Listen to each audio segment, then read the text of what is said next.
Хочешь увидеть Лионеля Месси или Криштиану Роналду вживую и насладиться красотами Катара? Тогда участвуй в новой мега-акции от Формула 55. Формула 55 разыгрывает 3 путевки на матч чемпионата мира 2022 в Катаре. Розыгрыш проходит с 1 октября по 9 ноября 2022 года. Только на сайте formula55.tj. Участником акции может стать каждый. Подробную информацию об акции можно узнать на сайте formula55.tj или по короткому номеру 5500. Катар ждет тебя. Zeynep Kopsoy, Regevi, gözlükte Anton Savitski, Ukrayna. The winner of tatami 2 in white from Serbia, Nemanja Majlov. Next contest on tatami 2, third round, men under 90 kilo. In white from Italy, Cristian Parlati. In blue from Portugal, Andrei Gutidze.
İkinci galibiyeti Zeyim Konsoy Azerbaycan ve yarı finala Meksika kazandı. İkinci hamide mübarizeye davet oldu. 90 kilogramda avcılıkta Murat Kagiyev Azerbaycan, rakibi gözlükte Gail Bulivic İsrail. Tatami 3.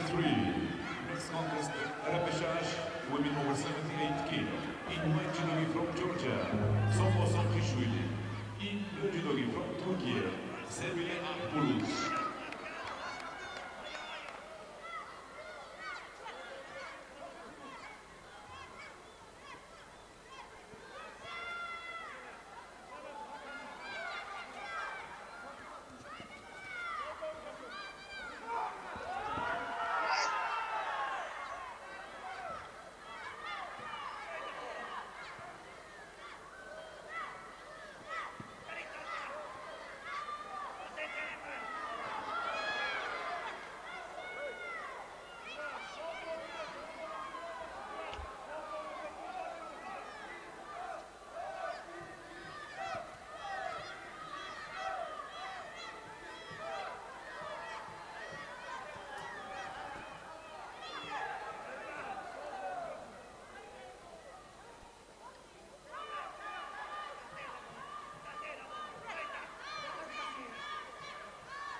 The winner of tatami 1 in white judogi representing Tajikistan, Timur Rakhimov. Видеть Лионеля Месси или Криштиану Роналду вживую и насладиться красотами Катара? Тогда участвуй в новой мега-акции от Формула 55. Формула 55 разыгрывает 3 путевки на матч чемпионата мира 2022 в Катаре. Розыгрыш проходит с 1 октября по 9 ноября 2022 года. Только на сайте formula55.tj. Участником акции может стать каждый. Подробную информацию об акции можно узнать на сайте formula55.tj или по короткому номеру 5500. Катар ждет тебя.